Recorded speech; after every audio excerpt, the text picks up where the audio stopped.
Vamos a conversar con el secretario ejecutivo del Acuerdo Nacional, el doctor Max Hernández. Muy buenos días, doctor Hernández, bienvenido a RPP. Muy buenos días y gracias por esta invitación y esta oportunidad. En primer lugar, quiero decir que estamos de luto y empleo inmediatamente esa expresión porque lo que causa la muerte de nuestros compatriotas, sean del lugar que sean, es primero que nada un dolor, un duelo, una pena. Y creo que en una situación de luto, lo primero que tendríamos que hacer es recogernos por un momento dentro de nosotros mismos y pensar qué significa ese dolor y ese luto que está por debajo de la indignación, por debajo de la grita, de la violencia, que se vaya este, que se quede el otro, que se haga esto o se haga lo otro. Primero, recuperar el sentimiento humano por excelencia, que es el dolor por la pérdida de un semejante.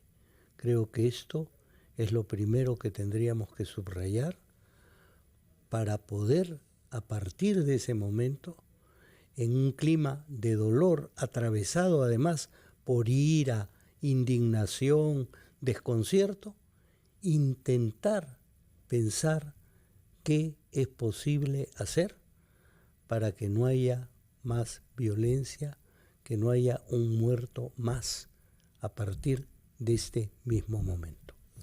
Doctor Max Hernández, buenos días y gracias por estar con nosotros en estos momentos que, como usted dice con mucha convicción, son momentos de luto.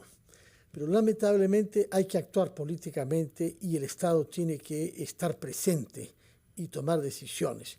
Y lo que nos ha anunciado el primer ministro es el envío de una delegación de alto nivel para dialogar y para buscar una salida. El problema que va a enfrentar sin duda es que no se sabe quiénes son los interlocutores, es decir, quiénes son los dirigentes de la manifestación pacífica.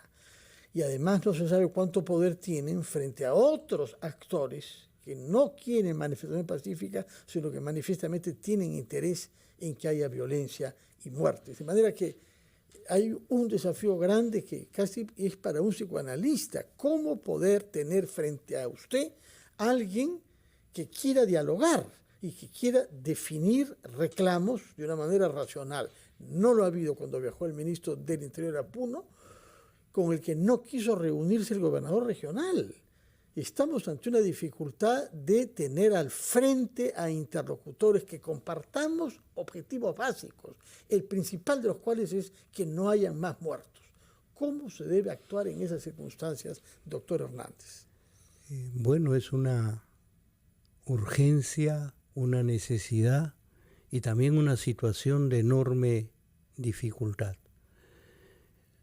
Hay un tema que el Acuerdo Nacional ha vivido con fuerza el día de ayer. El Acuerdo Nacional es una institución de instituciones formales y en estas circunstancias lo que está ocurriendo en las regiones es la presencia de una realidad informal y como tal una realidad que parece no tener dirigentes visibles. Puedo entender también que hay algunos dirigentes visibles y el día de ayer yo he conversado con las dos instituciones que no asistieron al Acuerdo Nacional y me dijeron que una de las razones por las que les parecía que tácticamente no era conveniente que asistiera era porque ellos estaban dando en esa región la lucha por el liderazgo efectivo de las protestas. ¿Qué quiero decir con esto?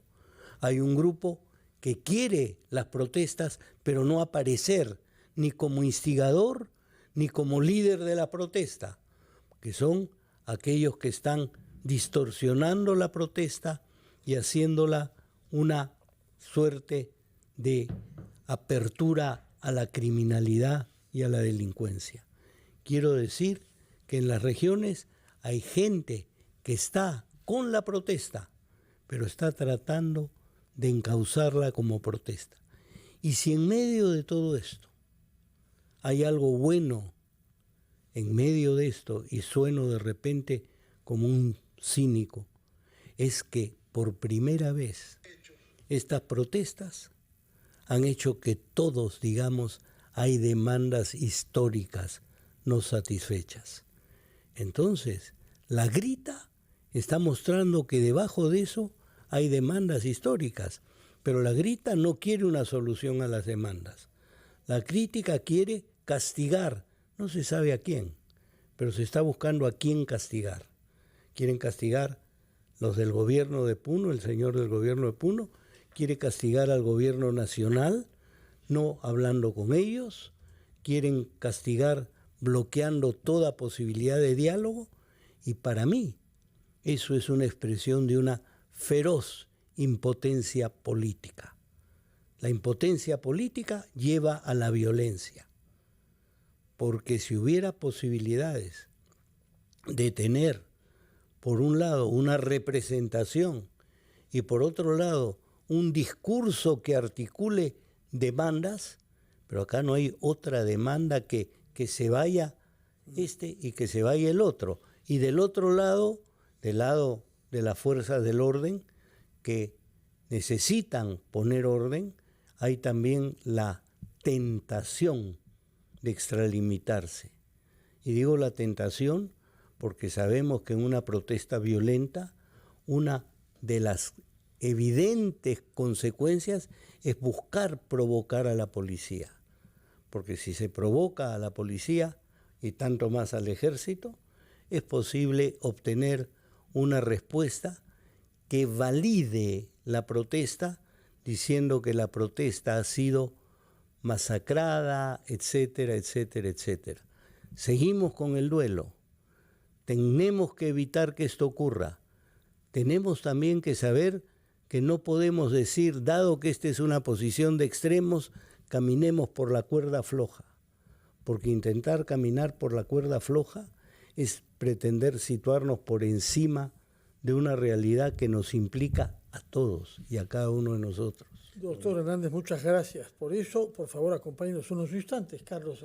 Sí, muy interesante realmente la reflexión del doctor Hernández, que nos ayuda a comprendernos a nosotros mismos y a comprender lo que está pasando en el Perú. Ahora, el diálogo, doctor Hernández, significa escuchar, un primer paso, y luego atender las demandas, sean políticas o sean sociales. La consulta es, ¿tiene el Ejecutivo los mecanismos para avanzar en este proceso? Y en todo caso, ¿qué es lo que debería hacer? Le voy a pedir, por favor, su respuesta dentro de unos segundos. Escuchamos los titulares de la media hora y luego regresamos.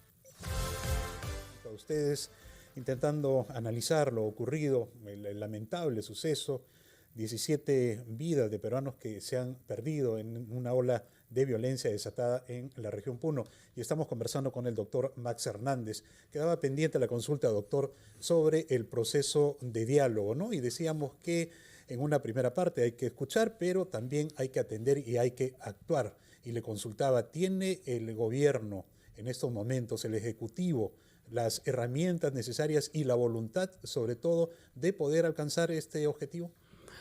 Mire, yo creo que el país ha sufrido una gravísima desinstitucionalización y muchas de nuestras instituciones están en condiciones muy poco aptas para enfrentar siquiera el día a día y mucho menos para enfrentar situaciones como esta que desborda toda posibilidad y que desborda absolutamente toda previsión posible.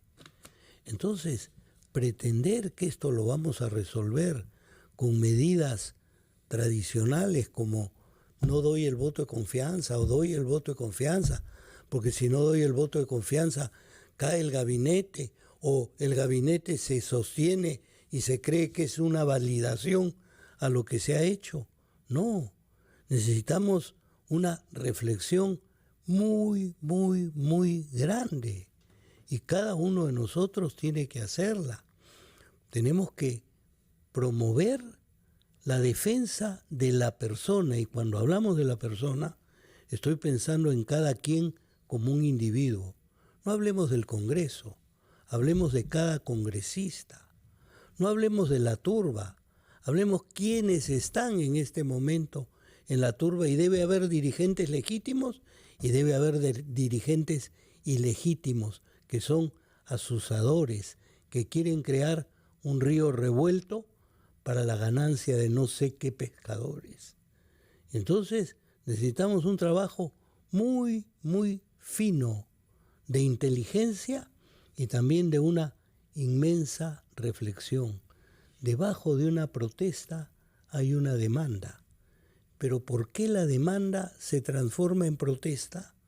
Porque se siente que la demanda no es escuchada. Y la protesta va a permitir la aparición del desborde emocional, también del vandalismo, y también será ocasión para que gente de mala intención, gente que no quiere soluciones, sino quiere continuar con la situación de caos, esté medrando en estos momentos. Doctor Hernández, de una manera u otra, en un momento u otro, habrá que sentarse a dialogar entre personas que no se aprecian, entre personas que no comparten el análisis de lo que ha sucedido y que desconfían uno del otro, pero no hay conflicto humano que no conduzca en algún momento al diálogo. En ese sentido, ¿cómo se puede avanzar? Usted lo sabe mejor que nadie, primero como psicoanalista, porque tiene que escuchar a gente que muchas veces no quiere mejorar, se siente muy bien y su problema es que no reconoce que tiene problemas. Pero por otra parte lo sabe porque hay quienes no asisten, no quieren asistir a las sesiones del Acuerdo Nacional, y necesitamos que estén presentes precisamente aquellos con los que hay que dialogar, de manera que, ¿qué pasos concretos cree usted que puede dar ustedes como Acuerdo Nacional o las autoridades del Estado directamente para conversar aún contra quienes puedan despertar irritación, antipatía o cólera? Bueno, yo creo que el diálogo implica eso. No vamos a dialogar solamente entre los que queremos dialogar. El gran reto es intentar dialogar con aquellos que se han encerrado en sí y no quieren dialogar porque temen que el diálogo pueda permitir un mejor entendimiento entre nosotros. Hay posiciones políticas que creen que el enfrentamiento es la manera de hacer política. Hay posiciones políticas que creen que el diálogo, que la búsqueda de consensos es la manera de hacer política. Tiene que haber un equilibrio entre ambas. Pero en este momento, la tarea es buscar el diálogo, y estoy de acuerdo con lo que dice usted, señor Carballo. El diálogo tiene que incluir a aquellos que no quieren dialogar. Si este grupo de alto nivel del Ejecutivo va a ir a Puno, tendrá que ver la manera de hablar con el gobernador de Puno, porque es fundamental que el gobernador de Puno escuche, y es fundamental igual escuchar al gobernador de Puno. Muchas gracias por su presencia acá con nosotros, muchas gracias por esta confianza que mantiene usted en la capacidad que tenemos los peruanos de hallar una solución a las crisis. No es la primera a la que asiste usted, pero es una particularmente grave, así que le agradecemos que haya estado acá y que nos dé una palabra de análisis frío, pero también de aliento. Que tenga muy buenos días, doctor Max Hernández.